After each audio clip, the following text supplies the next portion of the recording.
마태복음 15장 4절에서 6절의 말씀을 가지고 세종리의 부모공격 이런 제목으로 함께 우리 하나님 말씀을 상고합니다. 오늘 우리 이 말씀을 통해서 우리에게 주시는 하나님의 말씀은 맞습니다. 우리는요 관계 속에서 살아가고 있어요. 하나님과의 관계 그리고 사람과의 관계를 행하면서 우리가 살아가게 되어집니다. 하나님께서는요 택하신 이스라엘 백성들에게 10가지 계명을 주셨어요. 10가지 계명을 살펴보면 하나님에 대한 계명과 인간들 사이에서 지켜야 될 계명을 말씀해 주고 있음을 우리가 보게 되어집니다. 그러니까 수직과 수평이 어우러져서 이것이 함께 조화를 이룰 때에 온전한 십자가가 됨과 같이 우리가 하나님과의 관계 그리고 이웃과의 관계 잘 되어질 때에 온전한 사람이다 라고 말씀을 드릴 수가 있는 것이죠. 수직만 있어서 하나님과의 관계가 잘 되는데 수평이 없게 되어지면 이건 막대기에 불과한 것이죠. 하나님이 없이 수평과의 인간관계만 잘 되어져도 이것도 역시 막대기에 불과한 그런 모습이 될 수밖에 없습니다. 기독교의 상징은 십자가인데 십자가는 수직과 수평을 어우러진 것이 이제 함께 조화를 이룰 때 온전한 십자가가 된 것 같이 하나님과의 관계가 잘 되어지고 또 사람과의 관계가 잘 되어져야 되는 것입니다. 우리는 동방예의지국이다 라고 그렇게 이야기를 하고 있습니다. 그래서 왜 그러냐면요 어른들에 대한 공경의 자세가 있기 때문에 그렇습니다. 공자는요 효는 100가지 행동의 기본이다 라고 그렇게 이야기합니다. 효라는 것은 뭐냐 하면 우리 한문으로 늙을 노자 위에다가 밑에 아들 자자를 써서 그렇게 효라고 이렇게 쓰게 되어지는데요, 이 효는요 아들이 늙으신 부모님을 업고 있는 것이 효라는 거예요. 그래서 이 효는 인간관계의 가장 기본이고 가장 중요한 토대가 된다라고 말씀을 드릴 수 있습니다. 혹자는 그렇게 이야기합니다. 효도는 흉내만 내도 좋고 효도는 흉내만 내도 복이 된다라고 그렇게 이야기를 하죠. 우리 루터가 그 대요리문답이라고 하는 그 책에서 4가지의 부모가 있다 우리에게는 그렇게 이야기합니다. 하나님을 섬기는 우리 믿음의 사람들에게는 4 종류의 부모가 있다라고 그렇게 이야기합니다. 첫 번째가 뭐냐면요 나라를 다스리는 왕, 우리에게 정치적인 그러한 이제 부모가 있다라고 이야기하죠. 두 번째가 뭐냐면요 이제 우리에게 지식을 전수해주는 그러한 스승이 있다라고 그렇게 이야기하는 거예요. 세 번째가 뭐냐 하면 육신의 부모지요. 나를 낳아주신 부모가 있다라고 이렇게 이야기하고 있습니다. 그런가 하면요 캐톨릭에서는요 신부를 뭐라 그러면 파더 이야기합니다. 나이가 어려도 신부님을 파더라고 이야기한다고요. 그건 뭐냐면요 부모가 된다는 거예요. 나의 아버지가 된다라고 그렇게 이야기하고 있는 것이죠. 그러니까 우리 동양의 예의지국에서도 그런 이야기하죠. 군사부일체 그렇게 이야기하면서 임금과 또 이제 스승과 아버지는 부모님은 하나다라는 모습을 가지고 공경의 모습을 가지고 나아가도록 이야기하고 있습니다. 부모님의 권위는 하나님의 권위인 거예요. 그래서 이 부모를 회방하는 것은 하나님을 회방하는 것이고 부모를 무시하는 것은 하나님을 무시하는 것이 될 수밖에 없다는 거예요. 믿음의 사람들은 우리 이제 부모를 잘 공경하는 모습이 우리 가운데 있어야 됩니다. 우리 흔히 세상 사람들이 이야기하죠. 기독교는 불효의 종교야, 부모님도 모르는 종교야 라고 이야기합니다. 서양 사람들은요 우리나라 사람들에게 그렇게 이야기합니다. 여기 한국에서는 부모가 죽어야 대접을 받아 그렇게 이야기합니다. 왜냐하면 돌아가신 부모님들 제사 지내는데 성묘하라고 한다고 길이 막혀도 몇 시간이 걸려도 성묘를 가는 그런 모습을 갖고요. 그리고 얼마나 많은 돈을 들여서 제사상을 차리면서도 그렇게 제사를 드리는 그런 모습을 가져요. 그래서 한국에서는 죽어야 대접을 받는다라고 이야기할 정도가 되어진다고요. 여러분 기독교는 불효의 종교가 아닙니다. 여러분들이 잘 몰라서 그런데요 우리 기독교는 부모를 공경하라고 이야기합니다. 하나님이 가르쳐 주신 그 이스라엘 백성들을 선택하셔서 하셨던 말씀이 뭐냐 하면 이제 너희들은 이렇게 살아야 된다라고 해서 10가지 계명을 주셨어요. 그래서 나 외에 다른 신을 내게 두지 말고 하늘에 있는 것이나 땅에 있는 것이나 아무 형상이든지 만들지 말고 절하지 말고, 그리고 내 이름을 망령되이 일컫지 말고, 네 번째가 뭐냐면 안식일 기억하고 거룩하게 지켜라 라고 이야기하면서 첫 번째부터 네 번째 계명은 하나님께서 우리들이 지켜야 될 신에 대한 자세를 가져야 돼. 어떤 자세를 가지고 예배하고 어떻게 하나님 앞에 나와야 되고 어떻게 생활해야 되는지를 알려주고 있어요.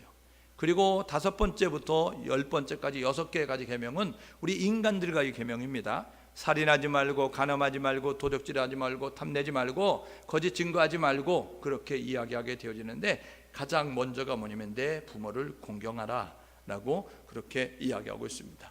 왜냐하면 이 부모 공경이 가장 인간관계의 기본이 되기 때문에 그렇다라고 이렇게 말씀을 하고 있는 것이죠. 그래서 이 부모 공경이 안 되어지고 나면 나머지 인간관계는 안 된다는 거예요. 부모 공경이 안 되면서 이 인간관계가 되어질 수 있는 것은 아니다라는 것을 우리에게 이야기를 해주죠. 하나님께서 그래서 부모 공경을 우리에게 이야기를 해주고 있는 것입니다. 그래서 우리 기독교는요, 부모 공경을 강조하고 있습니다. 죽어서 기억하고 제사 드리는 것으로 그렇게 부모를 기리지 말고 살아계실 때 잘 섬겨라 라고 말씀하고 있는 거예요. 우리 어른들, 우리 윗세대, 우리 부모 세대들이 우리를 위해서 얼마나 희생하셨어요? 왜 부모를 공경해야 되는지 아세요? 부모 공경은요, 하나님의 명령입니다. 부모를 공경하라. 우리가 믿는 하나님이 우리에게 말씀하셨어요. 우리 하나님 말씀대로 살아야 되는데 하나님이 우리에게 말씀하셨기 때문에 우리는 싫든 좋든 부모를 공경해야 됩니다. 두 번째 이유가 있어요. 그것은 뭐냐면요, 나를 존재케 하셨기 때문에 그렇습니다. 그러니까 오늘 내가 이 땅 가운데 있게 만드신 것은 부모님이 계시기 때문에 그렇다고요. 우리의 눈에는 부모님이 못나 보일 수 있고요, 우리 부모님이 나에게 요구하는 것을 다 못 들어줘서 그래서 내가 지금 이런 처지와 이런 형편과 이런 사정에 있다라고 그렇게 원망 아닌 불평 아닌 그런 모습을 가질 수 있어요. 그렇지만 분명한 것은 부모님이 계셨기 때문에 그렇다는 거예요. 오늘 내가 이런 자세로 있을 수 있었던 것은 나를 낳으시고 나를 기르시느라고 땀 흘려 피 흘려 눈물 흘려 수고하셨기 때문에 오늘 우리가 존재하고 있는 거예요. 태어나서 그냥 내버려뒀는데 이만큼 저절로 커진 자녀들은 없어요. 돌아보고 살펴주고 길러주고 양육해줬기 때문에 오늘 우리가 이런 모습으로 있다는 것입니다. 그분들의 희생이 아니면, 그분들의 수고가 아니면, 그분들의 노고가 아니면 우리는 존재할 수 없었다는 사실을 기억하시면서 저와 여러분 모두가 나를 오늘까지 키워주신, 나를 이 땅 가운데 있게 만드신 부모님을 생각하면서 부모를 잘 공경할 수 있는 우리 모두가 될 수 있기를 주님의 이름으로 축복합니다. 우리가 이 나라에 지금 이렇게 살 수 있는 것도요, 얼마나 감사한 일인지 몰라요. 부모님들이, 어른들이 얼마나 수고했는지 아세요? 우리나라는요, 살 수 있는 땅이 아닙니다. 우리나라는요, 가난이 찌들어가지고요, 저 북한이 우리의 옛날의 모습을 그대로 대변해주고 있는 거예요. 먹을 것이 없어서 산에 올라가 나무 껍질 다 베어다가 먹을 수 있는 거 찧어서 빻아서 그래서 먹으면서 그런 모습을 가지고 살았어요. 예? 그런데 이 나라가 지금은요, 먹을 것이 흐드러 지천이어서 그래서 음식물 이제 그 처리하는데 그 수많은 비용을 들어가면서 음식물을 처리하는 그런 모습을 갖게 됐습니다. 왜요? 우리 부모 세대가, 우리 어른 세대가 허리띠를 졸라매고 잘 살아보세, 그러면서 내 자식들에게는 가난을 대물림하지 않겠다 하는 모습 가지고요, 그 부모들이 눈물 흘려 땀을 흘려 이제 그 피땀을 흘리면서 이렇게 이 나라를 만들었기 때문에 우리가 이렇게 살고 있는 거예요. 그런데 우리 지금 헬조선 그런 모습을 가지고 있죠. 여러분, 그 이제 영상들 가운데서 저 아프리카에 있는 그러한 영상들을 좀 보세요. 거기 보게 되면요, 사막 천지에 먹을 것도 없는 가운데서 그들은 하루 종일 일해도요, 그 400원 500원 벌어요. 그러면 밀가루 가루 빨아놓은 거 조금 그거 가지고 식구들 연명하는 그런 모습 가질 수 있어요. 수도가 있습니까? 펌프가 있습니까? 그들은요, 고여있는 웅덩이에 가서 물을 그거 먹는데 짐승도 먹고 거기에 온갖 오염된 물이 있어서 그거 그냥 갖다가 같이 짐승도 먹고 사람도 먹고 아주 오염된 물임에도 불구하고 그런 모습을 가지고 있더라고요. 물을 길러가면 우리는 수도까지, 지방까지 다 수도가 연결해서 철기만 하면 물이 절절절절 쏟아져 나오잖아요. 그들은요, 애들, 조그만 애들 5살짜리 8살짜리 이런 친구들의 물동을 메고 4km 5km 걸어가서, 그럼 왕복 10km입니다. 여러분, 그 물, 그것을 그 통 하나 들고 가서 거기 가지고 갔다 가서 그걸 길어다가 먹는 그런 모습을 가지고 있더라고요. 야, 이 지구상 아래에 어떻게 하늘 아래에 어떻게 이렇게 살고 있는데 이렇게 가난하게 살까? 어떻게 이렇게 못 살까? 어떻게 이렇게 비참하게 살까? 야, 이거는 인간의 삶이 아니다. 이런 모습을 가질 정도로 그런 모습을 가지고 있어요. 학교가 뭡니까? 여러분, 먹고 살기 위해서 그냥 노동하지 않으면 살 수 없는 그런 모습을 가지고 있어요. 그런데요, 우리는요 배울 수 있고요, 문맹률이 없잖아요. 여러분, 우리는요 먹을 것이 흐드러지천이잖아요. 저와 여러분 모두가 어른들의 노고를 잊지 아니하고 처음부터 잘 살한 거 아닙니다. 처음부터 부했던 거 아니에요. 우리도 40년 50년 전에는요 이제 세 끼 밥 먹는 것이 소원일 정도로 가난한 모습을 가지고 있었다고요. 우리 어른 세대가 그런 노력을 했기 때문에, 희생이 있었기 때문에 오늘 우리가 이렇게 잘 살게 됐다는 사실을 기억하시면서 저와 여러분 모두가 어른들을 공경할 줄 아는 우리 모두가 될 수 있기를 주님의 이름으로 축복합니다. 세 번째로는요, 왜 공경해야 되느냐면요, 축복의 비결인 거예요. 여러분, 우리가 복 받기를 원하잖아요.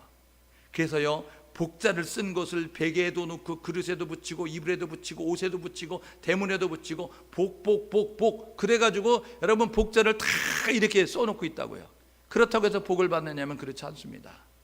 복은요 비결이 있는데요, 원리가 있는데요, 방법이 있는데 뭐냐면 부모 공경하면 복을 받는다는 거예요. 여러분, 오늘부터 복 받기를 원하시면, 여러분이 잘 되시길 원하시면, 여러분이 건강하길 원하시면, 여러분의 자녀들이 잘 되는 그러한 일들이 있기를 원하신다고 한다면 부모를 공경하는 우리 모두가 될 수 있기를 주님의 이름으로 축복합니다. 오늘 본문의 내용은 여러분이 너무나 잘 알고 있는 내용이죠. 예수님이 이 땅에 오셔서 사역을 하셨습니다. 근데 예수님이 사역을 감당하시는데 마음에 안 드는 거예요, 예수님이요. 예? 왜요? 이 바리새인들을 그 눈에 보게 되어지니까 이 바리새인들의 눈에는, 서기관들의 눈에는 어떤 모습을 보냐면 가짜나 보이는 거예요. 새파랗게 젊은 것이 말이야. 우리가 율법을 연구하고 하나님을 섬기면서 이제 그렇게 알고 있는데 그 하나님의 말씀에 대해서 도전을 하고 하나님의 말씀을 틀리게 가르친다고 자기들을 이제 책망하고 그렇게 되어지니까 이제 예수를 미워하는 그런 모습을 가지고 있었거든요. 근데 예수님의 제자들이 잘못 행동하는 모습을 갖게 되거든요. 그러니까 때는 이때다 하는 모습을 가지고요 완전히 그 이제 예수님을 집중적으로 공경하게 되는 거예요. 그래서 15장 1절에 보십시오. 바리새인들과 서기관들이 예루살렘으로부터 예수께 나와 이르되 당신의 제자들이 어찌하여 장로들의 전통을 범합니까? 떡 먹을 때에 손을 씻지 아니합니다 라고 이야기하는 거예요. 그 지역은 먼지가 많이 나는 지역이기 때문에 밖에 외출했다 돌아오면 반드시 손을 씻어요. 그리고 음식을 먹기 위해서는 깨끗한 모습으로 이제 음식을 먹어야 되니까 손을 씻는 모습을 가졌어요. 그런데 제자들이 손을 안 씻고 음식을 먹잖아요. 그러니까 잘됐다 생각이 되어지는 그들이 예수님에게 아닌 질문을 던지면서 비난하고 책망하는 그런 모습을 갖는 거예요. 그래서 왜 이렇게 전통을 따르지 않고 왜 이렇게 행동합니까? 라고 이야기하죠. 3절에 너희는 어찌하여 너의 전통으로 하나님의 계명을 범하느냐? 라고 예수님께서 책망하시는 거예요. 야, 너희들 전통이 우선이냐 하나님의 계명이 우선이냐? 라고 이야기하면서 도전하고 있는 거예요. 너희들 이제 전통을 중요시한다고 하면서 계명을 무시하면 안 돼 라고 이야기하고 있는 거예요. 그러니까 너희들이 사람들이 많은 전통, 사람들이 이제 여러 일들을 반복하면서 세워져 있는 그 전통, 그것 때문에 하나님의 계명, 하나님의 말씀을 어기는 모습이 되면 안 돼 라고 이야기하면서 오늘 이제 이야기를 하고 있는 것입니다. 그들이요 어떤 모습을 가졌느냐면 그들은 하나님을 섬기는 사람들이었잖아요. 근데 하나님을 섬겨야 되는데 이제 부모를 또 섬기라고 가르침을 받았거든요. 그런데 부모를 섬기고 싶지 않은 거예요. 어른들을 공경해야 돼, 어른들을 공경하고 싶지 않은 거예요. 그러면 그들이 어떻게 하냐면 이 부모를 섬겨야 될 것을 가지고 어른들을 공경해야 될 것을 가지고 고르반 이렇게 선언하는 거예요. 고르반은 뭐냐면요, 고르반은 이 하나님 앞에 드려진다는 거예요. 내가 이것 하나님 앞에 드리려고 하는 거야. 나는 그러한 이제 모습을 가지고 있는 거예요. 그러니까 고르반 이렇게 선언되어지고 나면 어떻게 되어지느냐면 이건 하나님 앞에 드려지게 될 거야. 그렇게 되어지니까 그 다음에는 한 부모에 대한 것을 안 해도 되는 거예요. 그러니까 그 어른들에 대한 공경을 하고 싶지 않거나 그 부모에 대한 공경을 하고 싶지 않으면 그들이 선언하는 거예요. 고르반 하나님께 드릴 거야 이야기가 되면 부모를 공경하지 않아도 되는 것처럼 생각을 하고 있었어요. 그렇게 되어지니까요 그것을 악용하는 그런 모습을 가지고 있었거든요. 예수님께서 그것을 예를 들어 가지고 지금 설명하고 있는 거예요. 오늘 읽었던 그 4절에 보십시오. 뭐라? 하나님이 이르셨으되, 이야기, 하나님 말씀하셨다는 거예요. 하나님이 명령하셨다는 거예요. 하나님이 너에게 요구하셨다는 거예요. 내 부모를 공경하라, 이렇게 말씀하셨다는 거예요. 여러분, 공경이란 단어는요, 이제 어떤 단어냐면, 공경이란 단어는 이제 그 티마라고 쓰게 되어지는데 존경과 숭배의 의미를 가지고 있는 거예요. 그러니까 이 공경이라는 것은 하나님을 예배할 때 쓰는 그런 자세이거든요. 하나님을 예배하고 하나님을 이제 경배하고 하나님을 숭배할 때 쓰는 단어인데, 그런데 이 공경을 내 부모를 공경하라 라고 말씀하고 있는 거예요. 이것은 뭐냐면요, 이제 사랑하고 존경하는 마음을 가지고 부모님을 대하라 라고 이야기하고 있는 거예요. 그러니까 어떻게 부모를 섬겨야 되느냐, 어떻게 부모를 공경해야 되느냐면 신앙적인 효도를 해야 된다는 것입니다. 에베소서 6장 이제 그 1절에도 보니까 너희 부모를 공경하라. 주 안에서, 너희들이 이 주 안에서 이제 부모님께 순종하라고 이야기하고 있는 거예요. 주 안에서, 신앙 안에서, 예수 안에서. 여러분, 효도 가운데 가장 큰 효도가 뭔지 아세요? 부모를 향한 효도 가운데 나를 낳아주시고 나를 희생하시고 나를 위해서 수고하신 그분이 향한 가장 큰 효도는 뭐냐면요, 그분에게 예수를 소개하는 겁니다. 그분에게 영원한 천국을 갈 수 있는 길을 알려주는 것이 가장 큰 효도라는 사실을 기억하셔서 저와 여러분 모두가 신앙적인 자세를 가지고 부모를 섬길 수 있는 우리 모두가 될 수 있기를 주님의 이름으로 축복합니다.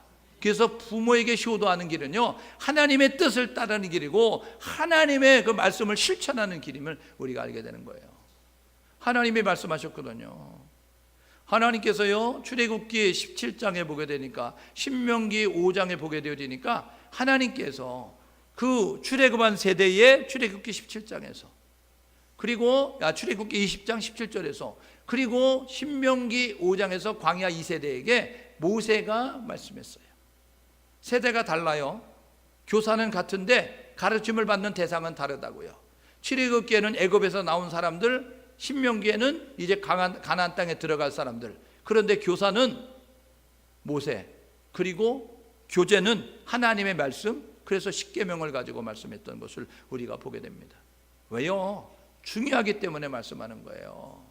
하나님께서 모세를 통해서 이스라엘 백성들의 이것이 인간의 기본이고 인간의 가장 근본이기 때문에, 중요하기 때문에 너 이렇게 살아야 된다라고 말씀하고 있는 것입니다.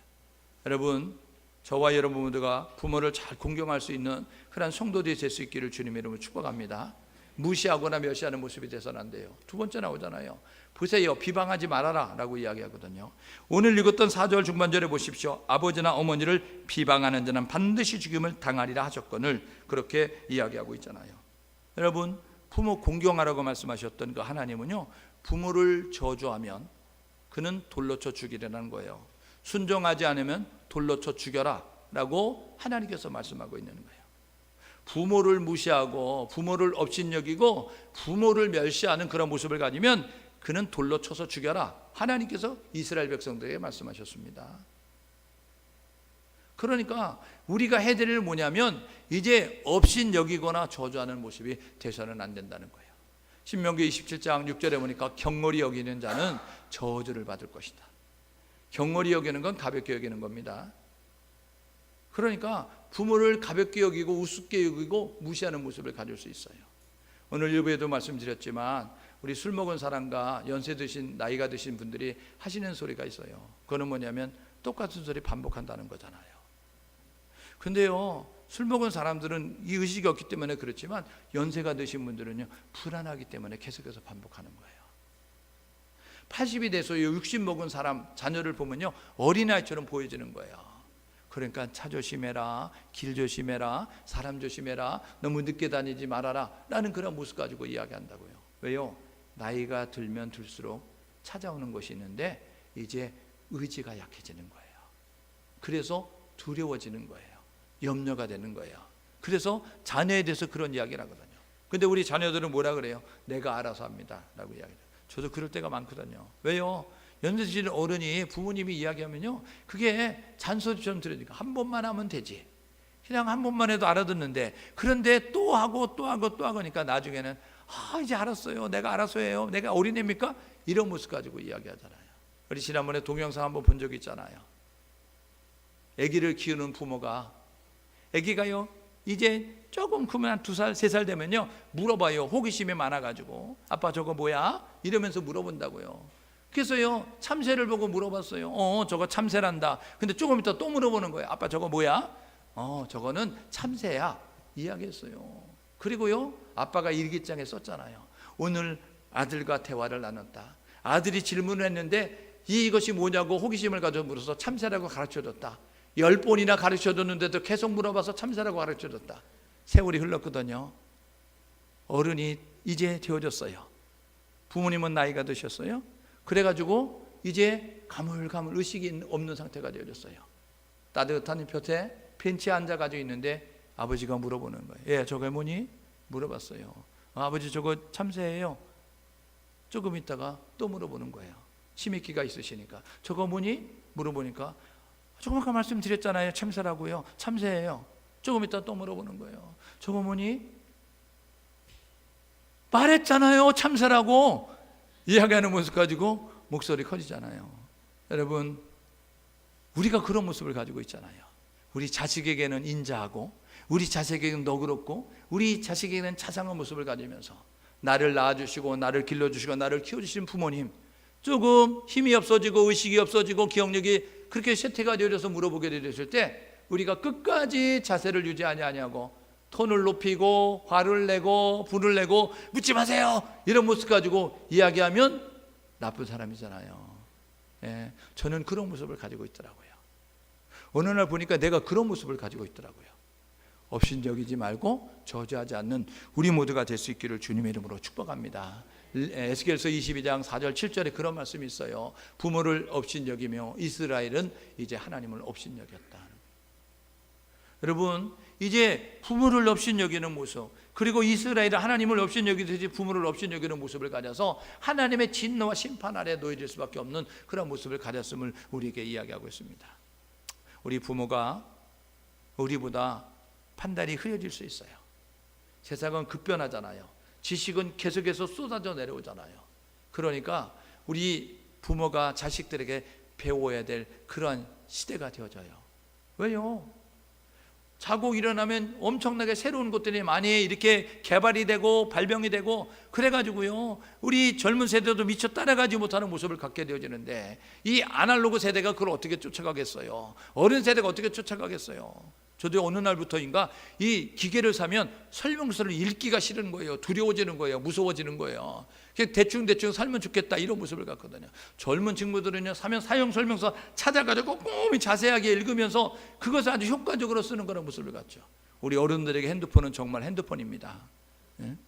전화 걸고 받는 것으로 하고 조금 더 쓰면 알람, 조금 더 쓰면 문자 보는 거, 조금 더 쓰면 동영상 하는 정도. 그런데 그 안에 여러분 별게 다 있는 거 아시죠? 우리 젊은 친구들에게 물어봐요. 얘네들은요 이 핸드폰에 안에 이 사용할 수 있는 것이 여러분 100가지 이상 되거든요. 근데 우리는요 한두 가지 정도 쓰고 봐서요. 그 핸드폰 말 그대로 전화 걸고 받는 용도로 쓰죠. 나이 드신 분들은요.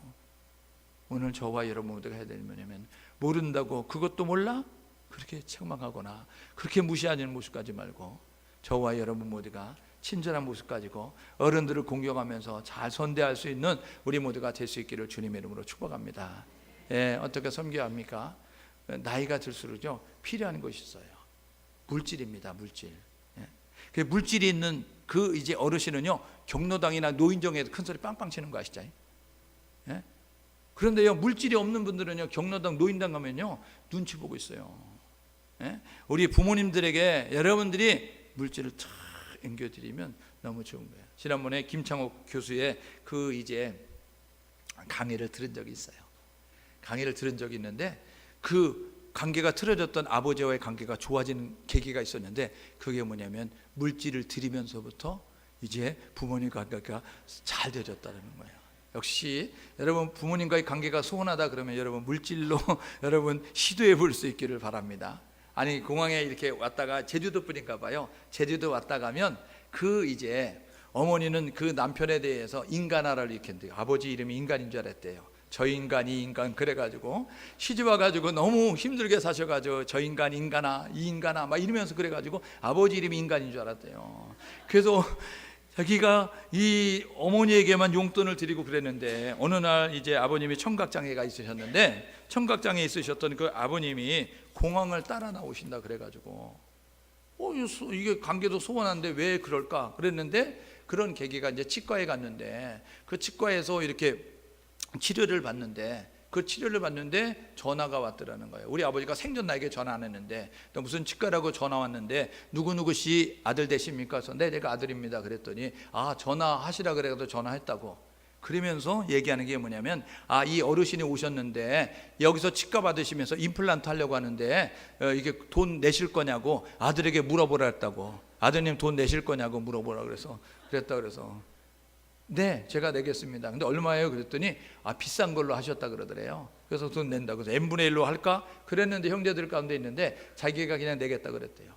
그랬더니 아버지가 전화를 바꾸라 그랬대요. 그래서 아니 생전 전화도 안 하고 청각장애 있으니까 못 들으시는데 그런데 이제 전화를 바꾸라 그래서 전화를 바꿔서 했대요. 그랬더니 창옥이냐?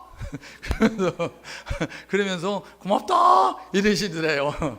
그러고 나서 돈을 드리니까 아버지가 이렇게 나하고 이렇게 좋은 관계가 되는구나. 그래서 제주도 올 때마다 돈을 어머니에게만 드렸는데 아버지에게 드렸대요. 그래가지고 어느 비가 부실부실 오는 날인데 그날도 이제 공항에 이제 비행기 타고 가려고 그 제주공항에 가는데 아버지가 거기까지 따라오시더래요. 그래서 아버지 이렇게 돈을 이제 드렸대요. 그리고 이제 그 티켓팅하고 들어가면서 뒤를 돌아보는데 아버지는 이제 어머니는 공항에 나오시면 아들을 이제 뒷모습을 보면서 눈물을 흘리시는데 아버지는 눈물을 흘리지 아니하고 그 이제 봉투를 열어가지고 거기서 침을 묻혀가지고 세시고 있는 그런 모습을 보셨다고 그러시더라고요. 그래가지고 이제 더 관계가 좋아졌다. 그러면서 그분이 얘기가 뭐냐면 관계가 안 좋을 때 관계를 아주 원활하게 하는 것은 물질을 드리는 겁니다. 부모에게 돈을 드리면 됩니다. 이야기. 우리가 어른들은 뭐 돈 있을 게 많이 있을까? 쓸 데가 많이 있을까? 그렇지 않아요. 여러분 돈을 드리면 부모에 대해서 돌아오는 거 아시죠? 내가 드리면 우리 자식에게 돌아오는 거예요. 그러니까 여러분 생세기는 내가 내고 우리 이득은 우리 자식들이 보는 거니까 여러분들이 부지런히 부모님들에게 물질을 드리셔서 어디 가서든 어깨를 펴실 수 있고 그리고 이제 당당한 그런 모습을 가질 수 있도록 부모에게 드리는 모습을 가져야 돼요. 이스라엘 백성들은요 2가지를 하기 싫었던 거예요. 부모를 섬겨야 되는데 그런데 하나님도 섬겨야 되잖아요. 그렇게 되면 어떻게 고르반 선언하는 거예요. 하나님께 드리는 물질이야, 하나님께 예배할 거야, 하나님께 나아갈 거야 이렇게 되어지면 하나님 그래서 맹세하게 되면 그것에 대해서 손을 못 대거든요. 그렇게 되어지니까 선언해서 부모님을 공경할 것 가지고 하나님 앞에 드린다라는 모습 가지고 선언해 버리는 거예요. 그러면 부모에게 대한 것을 하지 않아도 된다라는 생각을 가지고 있었다는 거예요. 오늘 예수님 말씀하시잖아요. 하나님이 이루셨으되 이야기하시면서 뭐라고 이야기하느냐면 너희들은 6절에 보십시오. 부모를 공경할 것이 없다 하면서 너희의 전통으로 하나님의 말씀을 폐하는도다. 말씀을 폐한다는 것은 뭐냐면 하나님을 잃어버리는 거예요. 말씀을 폐한다는 것은 하나님을 잊어버리는 거예요. 말씀이 기준입니다. 우리의 삶의 기준이에요. 행동이 기준이라고요. 그런데 하나님 말씀을 잊어버리게 되어지면 이 삶의 기준이 없어지는 거예요. 그렇게 되면 어떻게 됩니까? 외식하는 자가 되는 거예요. 밖에 나가서 밥 먹는 자가 아니고요. 예? 외식이라는 건 뭐냐면요 그냥 척하고 사는 거예요. 척. 예? 그러니까요 아닌데도 그런 척하고 사는 거예요. 착하지 않은데 착한 척, 이쁘지 않은데 이쁜 척, 없는데도 있는 척, 이런 척을 하면서 하니까 얼마나 피곤하겠어요. 오늘 저와 여러분 모두가 되면 어버이 주일입니다. 나를 낳으시고 기르시느라고 얼마나 고생하셨어요. 여러분 어머니의 은혜 그 노래가 여러분 목사님이 지은 거 아세요? 그 어머니의 은혜 인터넷 가서 검색해 보십시오. 저는 깜짝 놀랐습니다. 3절에요 여러분 그 가사가요 3절에 우리 나를 낳으시고 기르시는 진자니 마른 자리 갈아주시고 그 노래의 3절에요 주님을 섬기듯이 부모님을 섬겨야 된다고 이야기하고 있어요. 목사님이 작사 작곡해가지고요 그런 모습을 가지고 있으면 우리가 보게 되더라고요. 그래요 신앙은 언행일치고 신행일치예요. 말과 행동이 다른 것이 아니고요, 믿음과 행동이 다른 것이 아니라 일치를 이루어야 되는 거예요. 하나님과 우리 부모에 대해서 우리가 동일한 자세를 가지고 나아가야 되는 거예요. 눈에 보이는 부모를 섬기지 않는 사람이 눈에 보이지 않는 하나님을 섬길 수 있다? 이건 거짓말하는 거예요. 그래서 여러분들이 하나님을 섬기고자 하는 사람들, 하나님을 잘 섬긴다고 하는 사람들은 육신의 부모, 눈에 보이는 부모를 잘 섬길 수 있는 우리 모두가 될 수 있기를 주님의 이름으로 축복합니다. 하나님은 그것을 보면서 판단하실 거예요. 우리 요즘 보면요, 너무 이제 막 효가 사라지는 그런 모습을 갖잖아요. 디모데서 3장 2절에 보니까 부모를 대적하며 말세 이런 때가 이르리니 부모를 대적하는 일들이 벌어지잖아요. 부모를 거역하는 일들이 많아지잖아요. 어른들을 공경하지 않는 그런 모습을 가지고 막 행동하고 막 처신하고 막 행동하는 그런 모습을 갖잖아요. 우리가 해야 될 뭐냐면, 눈에 보이는 육신의 부모는, 눈에 보이는 우리 시대의 어른들은 하나님이다라는 의식을 가지시고 하나님을 대하듯이 최선과 열심을 다하여서 예의를 질서를 지키면서 공경할 줄 아는 우리 모두가 될 수 있기를 주님의 이름으로 축복합니다. 부모 공경에 따른 축복이 있어요. 두 가지인데요, 에베소서 6장 1절에서 3절에 보게 되면 뭐라고 하면, 내가 땅에서 잘되고 장수하리라. 땅에서 잘되고 장수하리라. 잘되는 비결이 있습니다. 형통의 비결이 있어요. 그것은 뭐냐면요, 부모 공경이에요. 형통하기 원하십니까? 하는 것마다 잘 되길 원하십니까? 여러분들이 곤란함을 겪지 않고 부족함이 없이 살아가는 모습이 되길 원합니까? 부모를 공경하십시오. 여러분들이 잘 되고 건강하게 살기를 원하십니까? 부모를 공경하십시오. 성경은 거짓이 없습니다. 하나님의 말씀은 그대로 이루어지는데요, 내 부모를 공경하라. 그리하면 내가 땅에서 잘 되고 장수하리라 말씀하셨습니다. 어버이 주일인데요, 주변을 돌아보시면서 우리 모두가 그런 자세를 가지고 살아가는 우리 모두가 될 수 있기를 주님의 이름으로 축복합니다. 우리가 지금 있게 된 것은 부모님의 은혜가 있었기 때문이고, 어른들의 그 노고와 수고와 땀이 있었기 때문임을 기억하시면서, 우리도 어른이 되잖아요. 우리도 노인이 되잖아요. 저와 여러분들과 이 사실을 기억하셔서 나보다 앞선 세대 무시하지 말고 멸시하지 말고 조롱하지 말고 잘 선대하는 모습 가지고, 마음으로 섬기고 물질로 섬기고 신앙으로 섬기는 그런 모습 가지고 나가심으로 말미암아 하나님의 예배하신 은혜와 축복을 우리 가정 가운데 이루어가는, 그리고 이 나라 가운데 이루어가는, 이 세상 가운데 이루어가는 우리 모두가 될 수 있기를 주님의 이름으로 축복합니다.